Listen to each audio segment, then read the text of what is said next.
حي على الفلاح.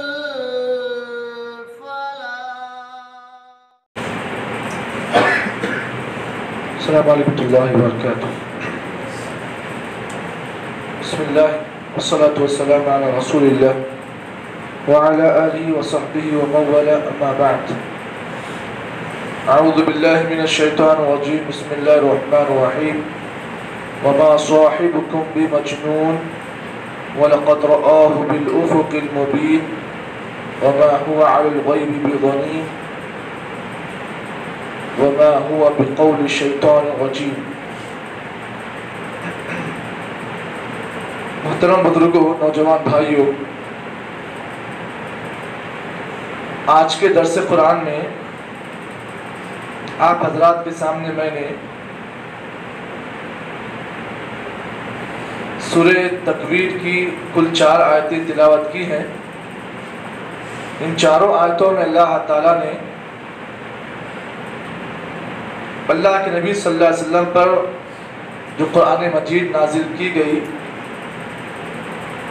اس کلام کی عظمت کو اللہ تعالیٰ نے بیان کرتے ہوئے یہ بات بھی بیان کی کہ محمد صلی اللہ علیہ وسلم پر جو کلام نازل کیا گیا دراصل یہ کلام بڑا عظیم کلام ہے، اور کفار مکہ اس قرآن مجید کے بارے میں کیا کہا کرتے تھے اللہ نے اس کو بھی ان آیتوں میں نقل کیا ہے. سب سے پہلے ترجمے پر آپ غور کریں، آپ خود بات سمجھ جائیں گے.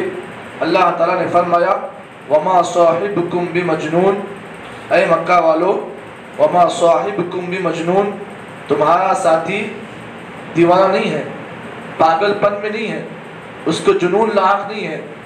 اس آیت میں تمہارے ساتھی سے مراد محمد صلی اللہ علیہ وسلم ہے. اللہ نے کہا دیکھو جس محمد صلی اللہ علیہ وسلم کو تم پاگل کہتے ہو، دیوانہ کہتے ہو، وہ دیوانہ نہیں ہے. وما صاحبکم بمجنون وَلَقَدْ رَآهُ بِالْأُفُقِ الْمُبِينِ، اس محمد صلی اللہ علیہ وسلم نے اس فرشتے کو جس نے ان پر قرآن مجید کو نازل کیا، انہوں نے اللہ کے نبی صلی اللہ علیہ وسلم نے جبرائیل علیہ السلام کو آسمان کے کھلے کنارے پر دیکھا. وَمَا هُوَ بِقَوْلِ الشَّيْطَانِ الرَّجِيمِ، اور یہ قرآن مجید کوئی مردود شیطان کا کلام بھی نہیں ہے. ابھی آپ نے فجر کی نماز میں دوسری رکعت کے اندر مسجد کے امام صاحب نے کچھ آیتیں تلاوت کی جس میں یہ بات بیان کی گئی إِنَّهُ لَقَوْلُ رَسُولٍ كَرِيمٍ وَمَا هُوَ بِقَوْلِ الشَّاعِرِ قَلِيلًا مَا تُؤْمِنُونَ وَلَا بِقَوْلِ كَاهِنٍ قَلِيلًا مَا تَذَكَّرُونَ تنزیل من رب العالمین. ان چاروں آیتوں میں جو آپ نے فجر کی نماز میں تلاوت آپ نے سنی ہے، ان چاروں آیتوں میں اللہ تعالیٰ نے قرآن مجید کی بہت عظیم بات کو اللہ نے بیان کیا. سب سے پہلے میں ایک ایک آیت کی تفسیر آپ کے سامنے پیش کروں گا. سب سے پہلے جو آیت میں نے آپ کے سامنے پیش کی، اللہ نے کہا وَمَا صَاحِبُكُمْ بِمَجْنُونَ، تمہارا ساتھی محمد صلی اللہ علیہ وسلم دیوانہ نہیں ہے، پاگل نہیں ہے.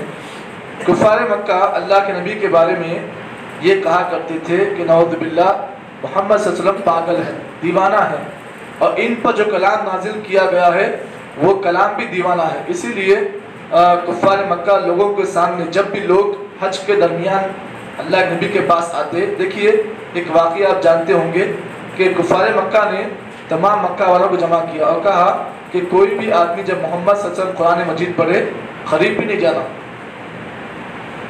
مشورہ کیا، اور یہ لوگ جب بھی اللہ نبی صلی اللہ علیہ وسلم حرم میں آ کے آپ قرآن پڑھتے تو لوگ کیا کرتے، لوگوں کو دور کرتے کہ محمد صلی اللہ علیہ وسلم کو قرآن نہیں سننا. حج کا موقع بالکل قریب تھا. حاجی لوگ جب حج کرنے مکہ کو آتے تو کفار مکہ نے ایک پلاننگ یہ کی کہ محمد صلی اللہ علیہ وسلم جب بھی قرآن مجید پڑھے کوئی بھی ان کی قرآن کو نہیں سننا. اسی لیے وہ لوگ کیا کرتے، لوگوں کو کہتے دیکھو یہ پاگل ہے، دیوانہ ہے، اس کی بات نہیں سننا. کیونکہ اللہ کے نبی صلی اللہ علیہ وسلم کے پاس قرآن مجید کا تاثیر ایسی تھی کہ جو بھی آدمی اللہ کے نبی سے قرآن سنتا وہ آپ کا دیوانہ ہو جاتا. اسی لیے کفار مکہ لوگوں کو قرآن مجید سننے سے باز رکھتے، دور کرتے. اسی طریقے کا ایک واقعہ ہے، آپ اس واقعے کو سیرت کی کتاب میں پڑھیں گے. اللہ کے نبی صلی اللہ علیہ وسلم کے پاس ایک بڑے مشہور صحابی آئے، ابھی مسلمان نہیں ہوئے تھے. انہیں